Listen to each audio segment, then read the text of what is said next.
Okay, so if all goes as planned, I'll be making a left right here. This is Mass Ave, and this Symphony Hall will be off to the left. You're going to hear some horns honking as I slow down to let you get a good look at it. But what can I say? I'm a Boston driver myself, and I'll be very careful with the pedestrians. There are quite a few of them, and want to make sure that everybody's toes are out of the road before we go. So hopefully this isn't a long light.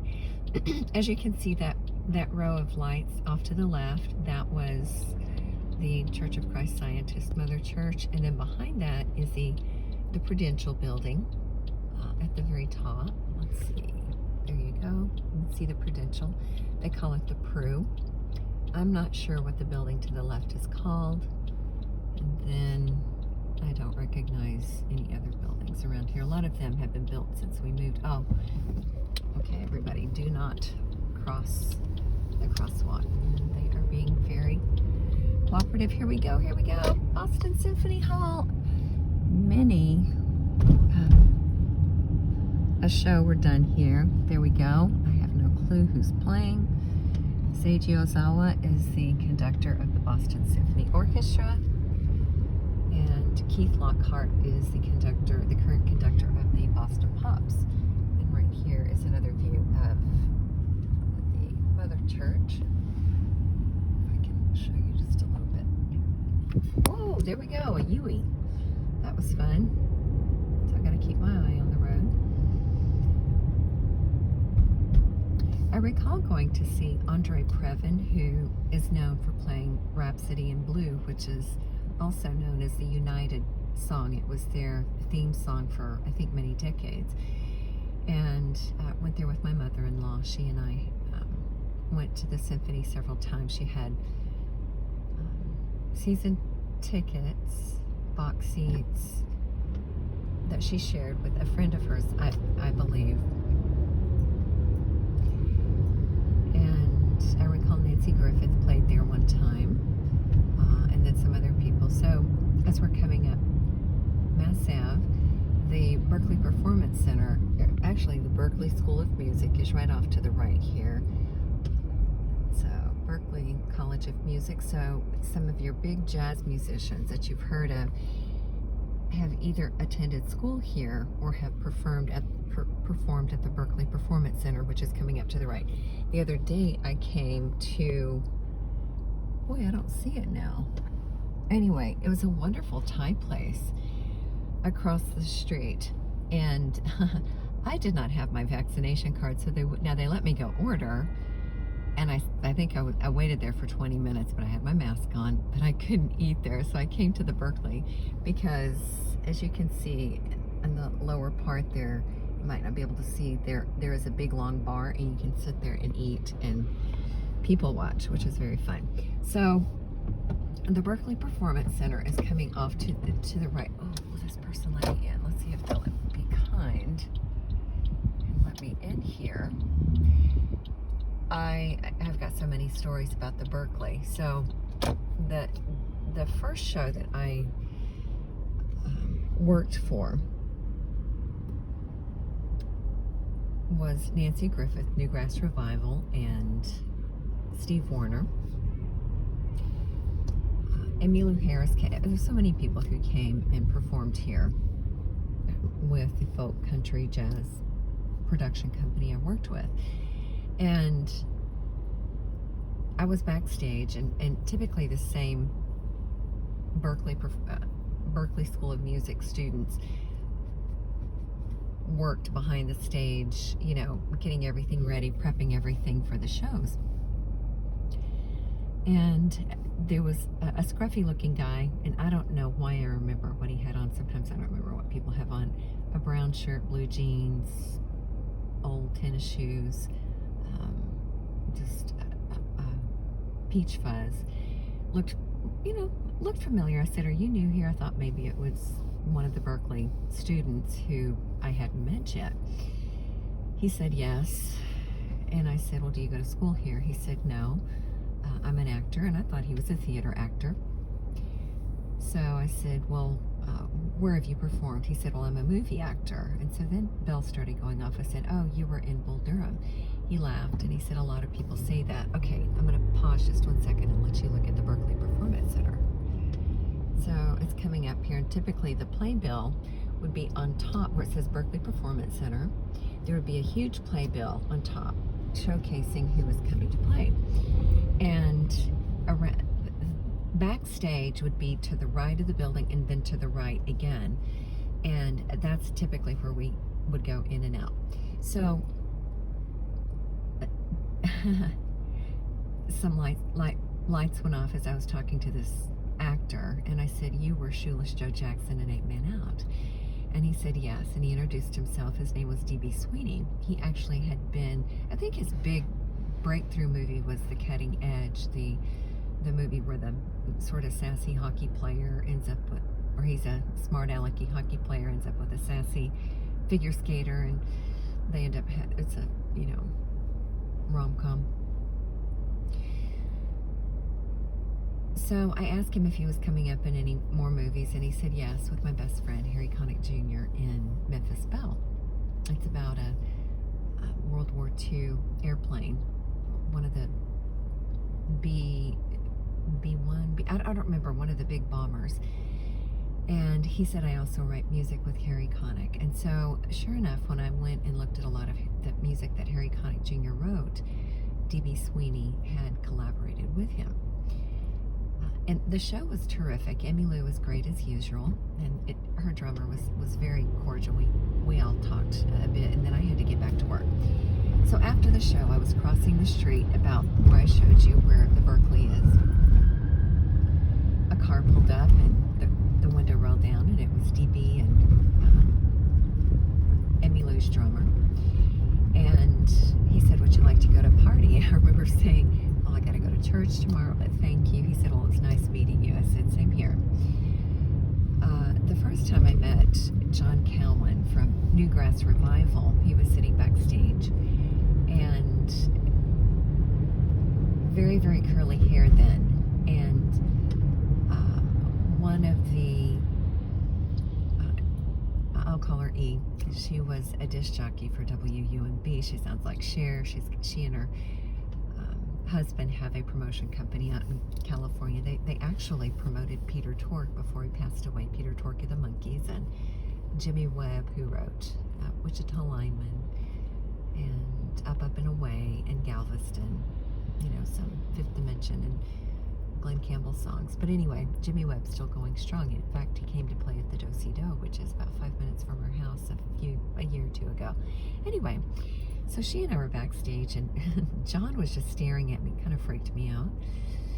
And very seriously, he said, you look like somebody who could be in my family. I said, oh, well.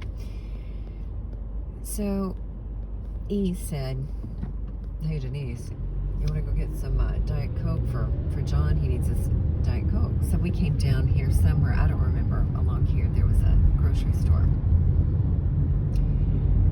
And we went back, and you know, years later when I looked at pictures of John, I noticed that he did look a lot like Richard, my brother. And we would always hang out and talk. And he had a very strong faith, and had found out a couple of years ago when they were inducted into the Hall of Fame that he had been addicted to, was an addict, and that a year or two before had an intervention.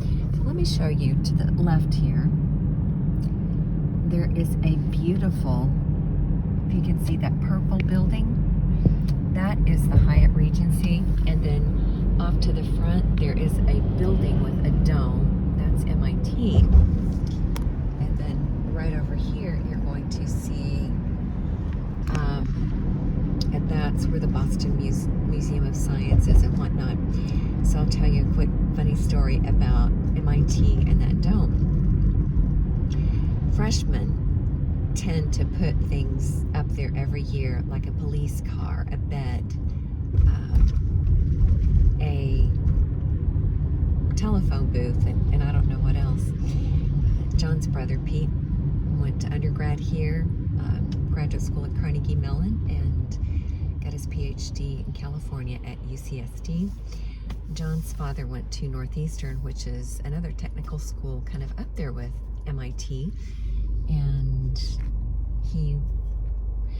I don't recall if I've said this or not. I've made a few takes and then deleted some and I don't think I've said this in the ones I'm going to upload. But he worked for Draper Labs at MIT, and he also worked for Northrop Grumman, who I believe when he worked for Northrop Grumman was when he worked for, we're driving through the MIT campus right now, so off to the right and then to the left you'll see MIT. So it's just a very beautiful area.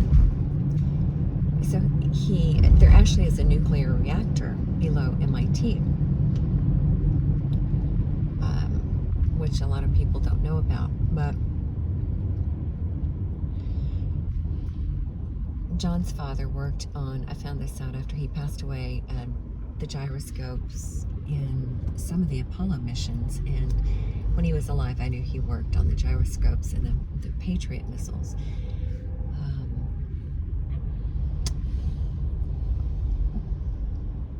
My job from 97 to 2000 was at Edgerton, Grimmelshausen and Greer. Doc Edgerton was the father of high-speed photography and sonar. He was an MIT professor, and with two of his students, Grimmelshausen and Greer, they started EG&G in the 30s, I believe. He developed, if you look in your science book, if you recall the picture of the bullet going through the apple and playing card, that was Doc Edgerton. He had developed a camera that could take pictures at 1/1,000,000th of a frame. So the Manhattan Project, Dr. Oppenheimer had hired him to come out to Los Alamos and Sandia and White Sands when they were testing the atomic bomb to film all of those detonations. So, you know, all of those that you see in such a living detail, they were black and white, were done by Doc Edgerton. And he and Mr. Greer had passed away by the time I went to work there, but I did get to meet Mr. Grimmelshausen, who was very kind.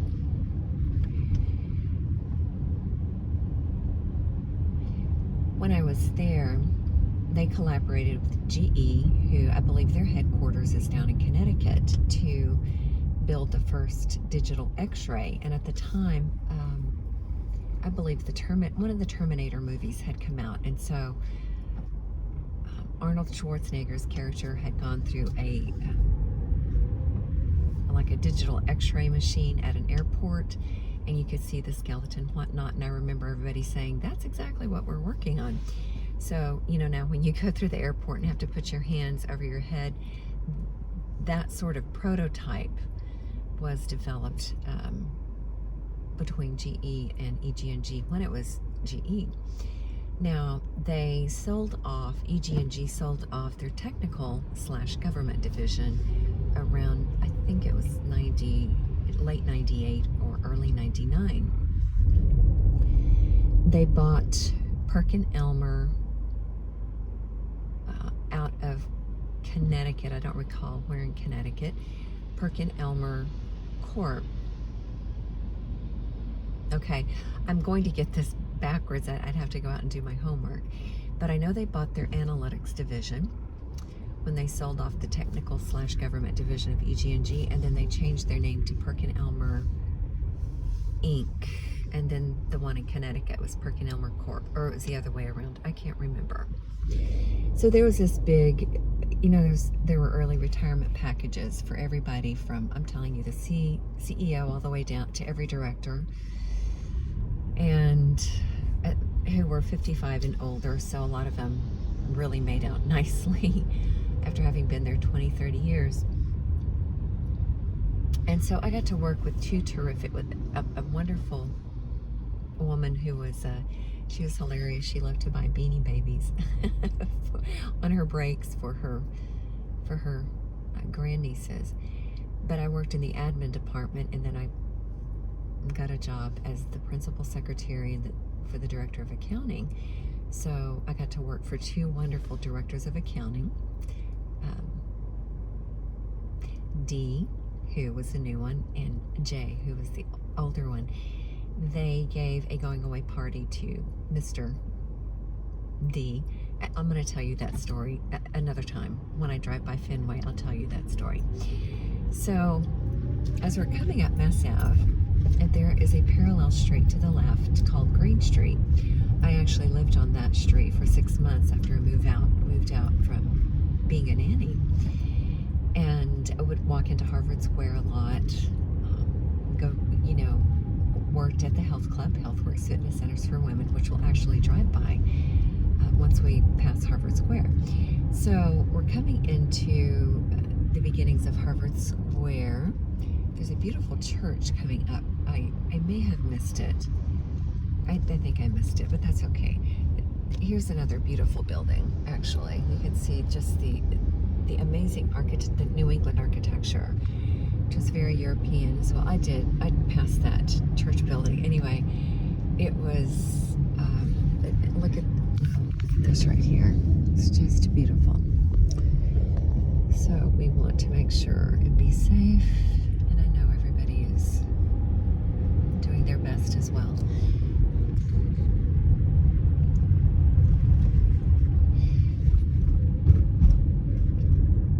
So when I worked at HealthWorks, I was living in Arlington, and then I moved to Cambridge. So I would bike down Mass Ave from the other direction into HealthWorks. It was a few miles, and I didn't have a car. I ended up buying this wonderful, I think it was an 82 Saab. It was red, but by the time I bought it, around 1990 or so, it was orange from having been in the sea salt air. But it was like a tank, very reliable. But I still loved to bike, and I started out as a fitness instructor. Basically, what I would do is test people's endurance, their aerobic capacity, strength, and flexibility, and put them on a workout program,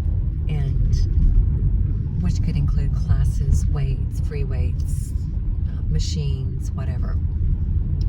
And then we would, if they wanted something more substantial, then they would hire a personal trainer. I did want to be a personal trainer, but I chose to teach aerobics. I was AFA certified. AFAA, it is the Aerobics and Fitness Association of America. I was certified for a couple of years, and the woman who trained me lived in Arlington, worked for taught at HealthWorks, which is how I got the job there.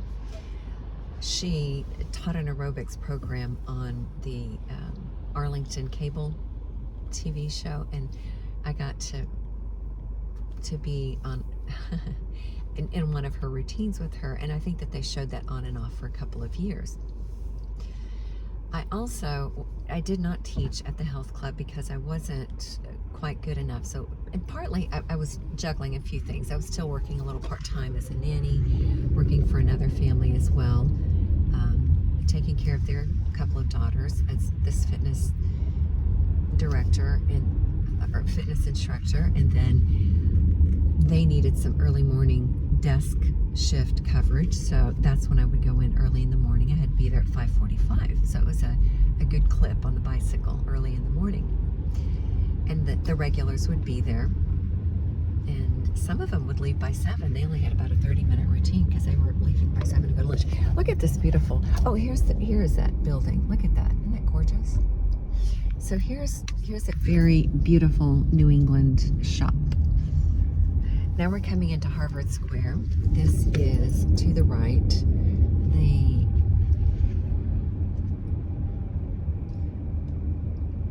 Okay, now over there to the right, you can see the quad is coming up.